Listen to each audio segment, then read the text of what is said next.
Good morning, students. I am Anupama. I am teaching the 7th standard social science subject. Already we learnt 2 lessons. So today we start the lesson Bhakti Cult and Sufi Heritage Part 1st. Let us we start the introduction of this lesson. In South and North India, Alvars and Dasas, and in North India, Santas and Sufis created the social awakening through Bhakti cult. See here, in the North India and also in the South India, there were so many social problems was faced by the people. They are suffering from the so many superstitions.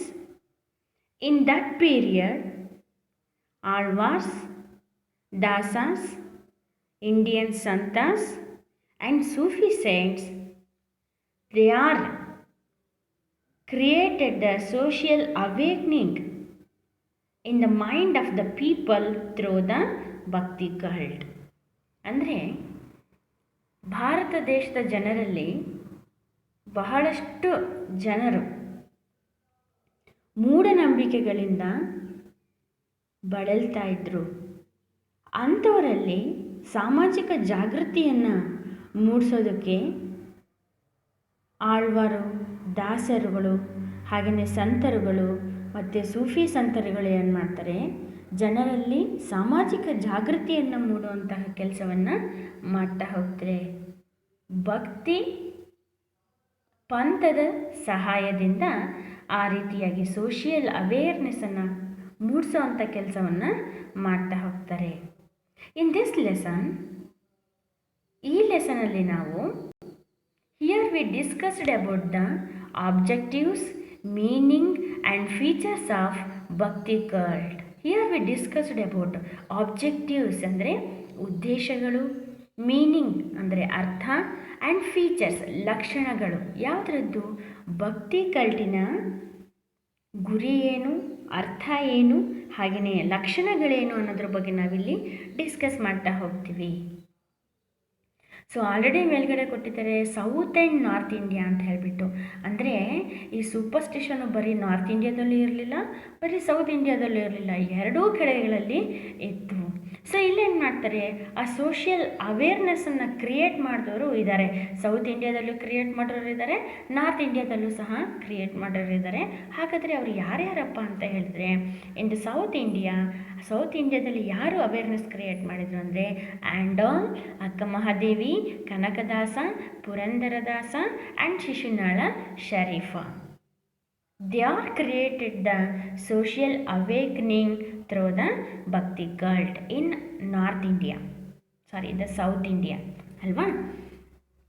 ನೋಡಿ, like that, similarly, in the North India also, Kabir Das, Guru Nanak, Tulsidas, Mirabai and Sri Chaitanya, they also created the social awakening through the Bhakti cult. See, all these members, they are trying to create the harmony between all the religious and also all the caste people. They are doing all this work for the creating of harmony. ಸಾಮರಸ್ಯವನ್ನು ಎಲ್ಲ ಜನರ ನಡುವೆ ಬೆರೆಯೋದಕ್ಕೋಸ್ಕರ ಇಷ್ಟೂ ಜನ ಏನು ಮಾಡ್ತಾರೆ, ಕಷ್ಟಪಡ್ತಾ ಹೋಗ್ತಾರೆ. Okay, next we are go to the lesson Indian society. See, our Indian society is inclusive of so many culture. ನಮ್ಮಲ್ಲಿ ಬಹಳಷ್ಟು ಸಂಸ್ಕೃತಿಗಳು ಆಚರಣೆಯಲ್ಲಿ ಇದ್ದಾವೆ. ಯಾಕೆ ಹೇಳಿ? So many religious persons they are live in our country. ನಮ್ಮ ದೇಶದಲ್ಲಿ ಬಹಳಷ್ಟು ಧರ್ಮಗಳಿಗೆ ಸೇರಿರ್ತಕ್ಕಂತಹ ಜನರು ಇರೋದ್ರಿಂದ our society had so many cultures, ಬಹಳ ಸಂಸ್ಕೃತಿ ಸಂಪ್ರದಾಯಗಳನ್ನು ಹೊಂದಿದೆ. In this society, caste system, superstition and pseudo rituals were deep rooted. our country had so many cultures, so because of that reason it was facing the so many problems. In that problems, the social problems are caste system, superstition, and pseudo rituals. These practices, they were deep rooted in our India. ಜಾತಿ ಪದ್ಧತಿ, superstition ಅಂದರೆ ಮೂಢನಂಬಿಕೆ, and pseudo rituals ಅಂತ ಹೇಳಿದ್ರೆ ಸುಳ್ಳು ಆಚರಣೆಗಳು ನಮ್ಮ ದೇಶದಲ್ಲಿ ಆಳವಾಗಿ ಬೇರನ್ನು ಊರಿದ್ದಾವೆ. ಒಂದೊಂದು ನಿಮಗೆ ಕ್ಯಾಸ್ಟ್ ಸಿಸ್ಟಮ್ ಅಂದರೆ ಗೊತ್ತಿದೆ, ಮೇಲ್ಜಾತಿ ಕೆಳಜಾತಿ ಅನ್ನೋದನ್ನು ನೀವು ನಿಮ್ಮ ಊರುಗಳಲ್ಲಿ ನಿಮ್ಮ ಮನೆಗಳಲ್ಲಿ ಫಾಲೋ ಮಾಡೋದನ್ನು ನೋಡಿದ್ದೀರ ಅಲ್ವಾ. ಜಾತಿ ಪದ್ಧತಿ ಅಂದರೆ ಜಾತಿಯ ಆಧಾರದ ಮೇಲೆ ಒಬ್ಬ ವ್ಯಕ್ತಿಯನ್ನು ನೋಡ್ತಕ್ಕಂಥದ್ದು. ಆ್ಯಂಡ್ ಸೂಪರ್ಸ್ಟಿಷನ್ ಅಂದರೆ ಮೂಢನಂಬಿಕೆ. ಅಂದರೆ ಫಾರ್ ಎಕ್ಸಾಂಪಲ್ ಕೊಡಬೇಕು ಅಂತ ಹೇಳಿದ್ರೆ, ಈಗ ನಾವು ಎಷ್ಟೋ ಕಡೆಗಳಲ್ಲಿ ನೋಡ್ತೀವಿ, ನಾವು ದೇವಸ್ಥಾನಗಳಲ್ಲಿ ಎಷ್ಟೊಂದು ಜನ ಇರ್ತಾರೆ ಅಲ್ವಾ, ಅವ್ರಿಗೆ ಯಾವುದೋ ಕಾಯಿಲೆನೋ ಯಾವುದೋ ರೋಗನೋ ಬಂದಿರುತ್ತೆ. ಫಾರ್ ಎಕ್ಸಾಂಪಲ್ ನೋಡಿ, ನಿಮ್ಮಲ್ಲೇ ನೀವು ನಿಮ್ಮ ಮನೆಗಳಲ್ಲಿ ನೋಡಿರ್ತೀರ, ನಿಮಗೆ ಜ್ವರ ಬಂದಾಗ ದೇವಸ್ಥಾನಗಳಿಗೆ ಹೋಗ್ಬಿಟ್ಟು ಏನು ಮಾಡ್ತಾರೆ, ತಾಯ್ತ ಕಟ್ಟಿಸ್ತಾರೆ. ಇದೇನಿದು? ದಿಸ್ ಇಸ್ ಸೂಪರ್ಸ್ಟಿಷನ್, ಮೂಢನಂಬಿಕೆ. ಜ್ವರ ಬಂದರೆ ಎಲ್ಲಿಗೆ ಹೋಗಬೇಕು? ಹಾಸ್ಪಿಟ್ಲಿಗೆ ಹೋಗಬೇಕು. ಅದನ್ನು ಬಿಟ್ಟು ದೇವಸ್ಥಾನಕ್ಕೆ ಹೋದರೆ ಅದೇನಾಗುತ್ತೆ? ಮೂಢನಂಬಿಕೆ ಆಗುತ್ತೆ. ಪ್ರಾಕ್ಟಿಕಲಾಗಿ ಥಿಂಕ್ ಮಾಡಬೇಕಾಗುತ್ತೆ. ನೆಕ್ಸ್ಟ್ ಸ್ಯೂಡೋ ರಿಚುಯಲ್ಸ್ ಅಂದರೆ ಸುಳ್ಳು ಆಚರಣೆಗಳು. ದೇವರಿಗೆ ಏನು ಮಾಡೋದು? ಕುರಿ, ಕೋಳಿ, ಎಮ್ಮೆ ಇವುಗಳನ್ನು ಬಲಿ ಕೊಡೋದು. ಇವು ಸುಳ್ಳು ಆಚರಣೆಗಳು. ಯಾರೋ ತಿನ್ನೋದಕ್ಕೋಸ್ಕರ ದೇವರ ಹೆಸರಲ್ಲಿ ಏನು ಮಾಡೋದು? ಸುಳ್ಳು ಆಚರಣೆಗಳನ್ನು ಮಾಡೋ ಅಂಥದ್ದು. This is the example for pseudo rituals. C like these practices, they are deep rooted in our country.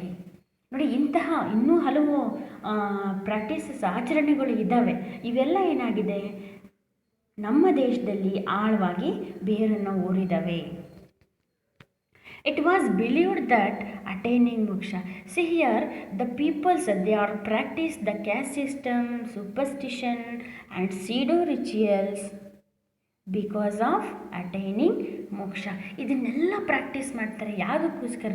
To get ಮೋಕ್ಷ, ಮೋಕ್ಷವನ್ನು ಪಡೆಯೋದಕ್ಕೋಸ್ಕರ. ಅಂದರೆ ನನ್ನ ಸತ್ತ ನಂತರ ಸೀದಾ ಸ್ವರ್ಗಕ್ಕೆ ಹೋಗಬೇಕು, ನನ್ನ ಆತ್ಮಕ್ಕೆ ಶಾಂತಿ ಸಿಗಬೇಕು, ಮೋಕ್ಷ ಸಿಗಬೇಕು ಅನ್ನೋ ಕಾರಣಕ್ಕೋಸ್ಕರ ಏನು ಮಾಡ್ತಿದ್ರು? ಇವೆಲ್ಲದನ್ನು ಮಾಡ್ತಾಯಿದ್ರು. But it is very difficult to follow the common people. ಸಾಮಾನ್ಯ ಜನರು ಇದನ್ನು ಈ ರೀತಿಯ ಆಚರಣೆಗಳನ್ನು ಮಾಡೋದಕ್ಕೆ ತುಂಬಾ ಕಷ್ಟಪಡ್ತಾಯಿದ್ರು. ಯಾಕೆ ಅಂತೇಳಿದ್ರೆ, these practices are very costly. ತುಂಬಾ ದುಬಾರಿಯಾಗಿರ್ತಕ್ಕಂತಹ ಆಚರಣೆಗಳಾಗಿದ್ವು. ಇದನ್ನು ರಿಚ್ ಪೀಪಲ್ಸ್ ತುಂಬ ಈಸಿಯಾಗಿ ಮಾಡ್ತಾಯಿದ್ರು, ಆದರೆ ಪೂರ್ ಪೀಪಲ್ಸ್ ಮಾಡೋದಕ್ಕೆ ತುಂಬಾ ಕಷ್ಟ ಆಗ್ತಿತ್ತು. ಇನ್ ದಟ್ ಪೀರಿಯಡ್, ಇಂತಹ ಸಂದರ್ಭದಲ್ಲಿ ದ ಸೈನ್ಸ್ ಆ್ಯಂಡ್ ಭಕ್ತಿ cult and Sufi traditions, they are brought in a social and religious reformation. ಇಂತಹ ಮೂಢನಂಬಿಕೆಗಳೇ ತುಂಬಿರ್ತಕ್ಕಂತಹ ನಮ್ಮ ದೇಶದಲ್ಲಿ ಆಗ ಹುಟ್ಕೊಂಡವರೇ ಯಾರು ಅಂತ ಹೇಳಿದ್ರೆ, ಸೂಫೀಸ್ ಆ್ಯಂಡ್ ಭಕ್ತಿ ಹೆರಿಟೇಜಸ್. ಭಕ್ತಿ ಪಂಥದವರು ಮತ್ತು ಸೂಫಿ ಸಂತರುಗಳು ಏನು ಮಾಡ್ತಾರೆ? ಹುಟ್ಕೊಂಡ್ಬಿಟ್ಟು they are brought a social and religious reformation. ಅಂದರೆ ಸಮಾಜದಲ್ಲಿ ಮತ್ತು ಧರ್ಮದಲ್ಲಿರ್ತಕ್ಕಂತಹ ಕೆಟ್ಟ ಆಚರಣೆಗಳನ್ನ ತೆಗೆದಾಕ್ಬಿಟ್ಟು ಸುಧಾರಣೆಯನ್ನು ಮಾಡುವಂಥ ಕೆಲಸವನ್ನು ಅವರು ಮಾಡ್ತಾ ಹೋಗ್ತಾರೆ. ಓಕೆನಾ? ನೆಕ್ಸ್ಟ್, ಹಾಗೆಯೇ ಈ ಭಕ್ತಿ ಹೆರಿಟೇಜಸ್ ಮತ್ತು Sufi saints, they are stressed to the importance of global brotherhood. There is no caste, there is no religion, we are all brothers. Like this feeling they wanted to create in the mind of the people. ಜನರಲ್ಲಿ ನಾವೆಲ್ಲರೂ ಒಂದೇ ಸಹೋದರರು ಅನ್ನುವಂಥ ಭಾವನೆಯನ್ನು ಜನರ ತಲೆಯಲ್ಲಿ ತುಂಬುವಂಥ ಕೆಲಸವನ್ನು ಅವರು ಮಾಡ್ತಾ ಹೋಗ್ತಾರೆ. And also they are taught. ಹಾಗೆಯೇ ಮತ್ತೆ ಹೇಳ್ತಾರಂತ ಏನಂತ, bhakti is the best way to attain moksha. So you don't practise the very costly activities. ನೀವೇನು ಕಾಸ್ಟ್ಲಿಯಾಗಿ ತುಂಬ ದುಬಾರಿ ಖರ್ಚಲ್ಲಿ ನೀವೇನು ಆಚರಣೆಗಳನ್ನ ಮಾಡ್ತಿರಲ್ಲ, ಅದು ಬೇಡ. ಭಕ್ತಿ ಇರಲಿ ನಿಮ್ಮಲ್ಲಿ. This is the best way to attain moksha. ನೀವು ಮೋಕ್ಷ ಪಡಿಬೇಕು ಅಂತೇಳಿದ್ರೆ ನಿಮ್ಮಲ್ಲಿ ಭಕ್ತಿ ಇತ್ತು ಅಂತೇಳಿದ್ರೆ, ಪ್ಯೂರ್ ಆಗಿರ್ತಕ್ಕಂತಹ ಭಕ್ತಿ ಇತ್ತು ಅಂತೇಳಿದ್ರೆ, ಅದೇ ಏನು ಮೋಕ್ಷವನ್ನು ಪಡೆಯೋದಕ್ಕೆ ಇರ್ತಕ್ಕಂತಹ ಒಂದು ಸುಲಭ ದಾರಿ ಅನ್ನೋದನ್ನು ಜನರಲ್ಲಿ ಅವ್ರು ಏನು ಮಾಡ್ತಾರೆ, ಮೂಡಿಸ್ತಾ ಹೋಗ್ತಾರೆ. ಜನರಲ್ಲಿ ಅವೇರ್ನೆಸ್ಸನ್ನು ಅವರು ಕ್ರಿಯೇಟ್ ಮಾಡ್ತಾ ಹೋಗ್ತಾರೆ. ದಿಸ್ ಪಾತ್ ಈಸ್ ಕಾಲ್ಡ್ ಭಕ್ತಿ ಕಲ್ಟ್. ಈ ದಾರಿಯನ್ನೇ ನಾವು ಭಕ್ತಿ ಪಂಥ ಅಂತ ಹೇಳಿ ನಾವು ಕರಿತಾ ಹೋಗ್ತೀವಿ. So here so many times you are listen the word bhakti. See this bhakti word, it was came from Sanskrit. Sanskrit ಅಂದರೆ ಸಂಸ್ಕೃತ ಭಾಷೆಯಿಂದ ಬಂದಿರತಕ್ಕಂಥದ್ದು. ನೋಡಿ, ಈ ಭಕ್ತಿ ಅನ್ನೋದನ್ನು ಸಂಸ್ಕೃತ ಭಾಷೆಯಲ್ಲಿ ಭುಜ್ ಅಂತ ಹೇಳಿ ಕರೀತಾರೆ. ಏನಂತ ಕರೀತಾರೆ? Bhuj. The word bhuj means knowledge. ಸಂಸ್ಕೃತದಿಂದ ಬಂದಿದೆ. ಭಕ್ತಿ ಅನ್ನೋ ಪದವನ್ನು ಸಂಸ್ಕೃತದ ಭುಜ್ ಅನ್ನುವಂಥ ಪದದಿಂದ ಬಂದಿದೆ. ಭುಜ್ ಅಂತ ಹೇಳಿದ್ರೆ ನಾಲೆಡ್ಜ್, ಜ್ಞಾನ ಅಂಥೇಳಿ ಅರ್ಥ. ಇದನ್ನು 1 ಮಾರ್ಕ್ಸಿಗೆ ಕೇಳ್ತಾರೆ. This is very important for 1 marks. What is the meaning of the word Bhuj ಅಂತ ಕೇಳ್ತಾರೆ. ಇವಾಗ ನೀವೇನು ಬರಬೇಕು? Bhuj means knowledge. Okay. C next we are go to the gist of bhakti cult or objectives of bhakti cult or the aim of bhakti cult. Objectives, ಉದ್ದೇಶಗಳೇನು, ಭಕ್ತಿ ಕಲ್ಟಿನ ಉದ್ದೇಶಗಳೇನು, ಗುರಿ ಏನು ಅಂತ ಕೇಳಿದ್ರೆ ನಾವು ಇದನ್ನು ಬರೀಬೇಕಾಗತ್ತೆ ನೀವು. See this question is very important for 2 marks. 2 ಅಂಕದ ಪ್ರಶ್ನೆಗೆ ಏನು ಮಾಡ್ತಾರೆ, ಇದನ್ನು ಕೇಳ್ತಾರೆ. In that situation you write this 4 points. ಈ 4 ಪಾಯಿಂಟ್ಸ್ಗಳನ್ನ ನೀವು ಬರೀಬೇಕಾಗತ್ತೆ. See let us we know about the gist of bhakti cult. ಈಗ ನೋಡ್ತಾ ಹೋಗೋಣ. The first gist is bhakti cult condemned the discrimination, it preached the equality. ಇಲ್ಲಿ ಒಂದು 3 ವರ್ಡ್ ಬಗ್ಗೆ ನೀವು ತಿಳ್ಕೊಬೇಕು. ಕಾಂಡೆಮ್ ಮೀನ್ಸ್ ಅಪೋಸ್ ಮಾಡೋದು. ಕಾಂಡೆಮ್ ಮೀನ್ಸ್ ವಿರೋಧಿಸೋದು, ಅಪೋಸ್ ಮಾಡೋದು ಅಂತಾಗುತ್ತೆ. ಡಿಸ್ಕ್ರಿಮಿನೇಷನ್ ಅಂತ ಹೇಳಿದ್ರೆ ಭೇದ ಭಾವ ಅಥವಾ ತಾರತಮ್ಯ. ಟೀಚ್ಡ್ ಅಂತ ಹೇಳಿದ್ರೆ ಟೀಚ್ ಅಂತೇಳಿ ಅರ್ಥ ಬರ್ತಾ ಹೋಗುತ್ತೆ. ಟೀಚಿಂಗ್ ಅಂದರೆ ಹೇಳ್ತಾ ಹೋಗೋದು, ಟೀಚಿಂಗ್ ಮಾಡ್ತಾ ಹೋಗೋದು, ಬೋಧನೆಯನ್ನು ಮಾಡೋದು ಅಂತೇಳಿ ಅರ್ಥ. ಸೊ ನೋಡೋಣ. The first gist is bhakti cult condemned the discrimination, it preached the equality. ಭಕ್ತಿ ಪಂಥ ಏನು ಹೇಳುತ್ತೆ ಅಂತ ಹೇಳಿದ್ರೆ ಕಾಂಡೆಮ್ಡ್ ದ ಡಿಸ್ಕ್ರಿಮಿನೇಷನ್, ಭೇದ ಭಾವ ಮಾಡೋದನ್ನು ಏನು ಮಾಡುತ್ತೆ, ಇದು ಅಪೋಸ್ ಮಾಡುತ್ತೆ. ಮತ್ತು ಈಕ್ವಾಲಿಟಿಯ ಬಗ್ಗೆ ಜನರಿಗೆ ಬೋಧನೆಯನ್ನು ಮಾಡ್ತಾ ಹೋಗುತ್ತೆ. So the first point is bhakti cult condemned the discrimination and it was teached about equality. ಸಮಾನತೆಯ ಬಗ್ಗೆ ಜನರಿಗೆ ಅದು ಹೇಳ್ತಾ ಹೋಗುತ್ತೆ. And the second point is the saints of bhakti cult opposed and condemned the superstitious practice. See here, this Bhakti cult and Sufi saint, they are opposed the superstition practices. ಮೂಢನಂಬಿಕೆ ಆಚರಣೆಗಳನ್ನು ಅವ್ರು ಏನು ಮಾಡ್ತಾರೆ, ಅಪೋಸ್ ಮಾಡ್ತಾರೆ. And the third one is they undertook the task of uniting the heart of the people. See here, this Bhakti cult, it was try to uniting the heart of the people. ಜನರ ಮನಸ್ಸನ್ನು ಒಂದುಗೂಡಿಸ್ತಕ್ಕಂಥ ಪ್ರಯತ್ನವನ್ನು ಅವರು ಮಾಡ್ತಾ ಹೋಗ್ತಾರೆ. And the fourth one is according to Sufi saint, dharma means love and service to mankind. ಭಕ್ತಿ ಪಂಥದ ಪ್ರಕಾರ, ಸೂಫಿ ಸಂತರ ಪ್ರಕಾರ ಧರ್ಮ ಅಂತ ಹೇಳಿದ್ರೆ love and service to mankind, ಎಲ್ಲರನ್ನ ಪ್ರೀತಿಸ್ತಕ್ಕಂಥದ್ದು ಮತ್ತು ಎಲ್ಲರಿಗೂ ಅಂದರೆ ಮಾನವೀಯ ಗುಣಗಳನ್ನು ಇಟ್ಕೊಂಡಿರೋಂಥದ್ದು, ಮಾನವನ ಸೇವೆಯನ್ನು ಮಾಡುವಂಥದ್ದು, ಕಷ್ಟದಲ್ಲಿರೋರಿಗೆ ಸಹಾಯವನ್ನು ಮಾಡುವಂಥದ್ದಿಲ್ಲ, ಇದೇ ಧರ್ಮ ಅನ್ನೋದನ್ನು ಏನು ಮಾಡ್ತಾರೆ ಸೂಫಿ ಸಂತರು ಹೇಳ್ತಾ ಹೋಗ್ತಾರೆ. According to the Sufi saint, dharma means love and service to mankind. And also again they are telling about God. God is one not many. ದೇವರು ಒಬ್ಬನೇ, ಹಲವು ಅಲ್ಲ ಅನ್ನೋದನ್ನು ಏನು ಮಾಡ್ತಾರೆ ಹೇಳ್ತಾ ಹೋಗ್ತಾರೆ. These are the gist of bhakti cult. Okay, this is very important for 2 marks. You should learn. Okay, ಇದನ್ನು ನೀವು ಕಲೀಲೇಬೇಕು. ಈ 3 ಪಾಯಿಂಟ್, ಈ 4 ಪಾಯಿಂಟ್ಸ್ಗಳನ್ನ ತುಂಬ ಈಸಿ ಆಗಿದೆ, ಅರ್ಥ ಮಾಡ್ಕೊಂಡು ಏನು ಮಾಡಿ ಕಲೀರಿ. See next we are go to the bhakti heritage in South India. ದಕ್ಷಿಣ ಭಾರತದಲ್ಲಿ ಯಾವ ರೀತಿಯಾಗಿ ಭಕ್ತಿ ಹೆರಿಟೇಜಸ್ ತಮ್ಮ ಪಾತ್ರವನ್ನು ವಹಿಸಿದ್ರು ಅನ್ನೋದ್ರ ಬಗ್ಗೆ ನಾವು ತಿಳ್ಕೊಳ್ತಾ ಹೋಗೋಣ. At first we discuss about Andal. She was the bhakti heritager in South India. South ಇಂಡಿಯಾದಲ್ಲಿ ಭಕ್ತಿ ಪಂಥವನ್ನು ಸ್ಟಾರ್ಟ್ ಮಾಡಿದಂಥವರು Andal. Okay, see here students, I will show some of the picture of Andal. Okay. See here.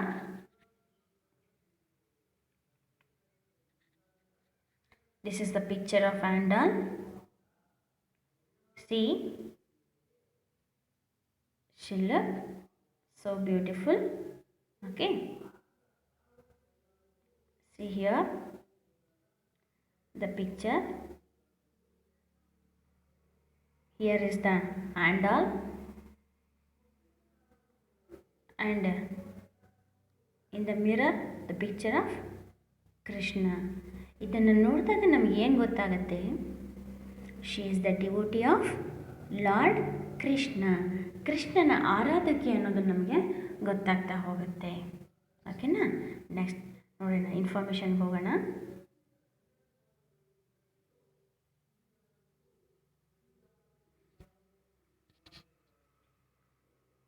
Yes, Andal is one among the 12 alvars, the Vishnu devotees of Tamil Nadu. ತಮಿಳುನಾಡಿನ 12 ಜನ ಆ ವಿಷ್ಣುವಿನ ಭಕ್ತರಲ್ಲಿ ಆಂಡಾಲು ಸಹ ಒಬ್ಬಳು. She was an adopted daughter of Vishnuchitta. So here she was the daughter of Vishnuchitta, not his own daughter. She was a adopted daughter. ಇದು ವಿಷ್ಣುಚಿತ್ತನ ಸ್ವಂತ ಮಗಳಲ್ಲ, ಇವಳು ಅವನ ದತ್ತು ಪುತ್ರಿ ಅನ್ನೋದನ್ನು ಇಲ್ಲಿ ಹೇಳ್ತಾ ಹೋಗಿದ್ದಾರೆ.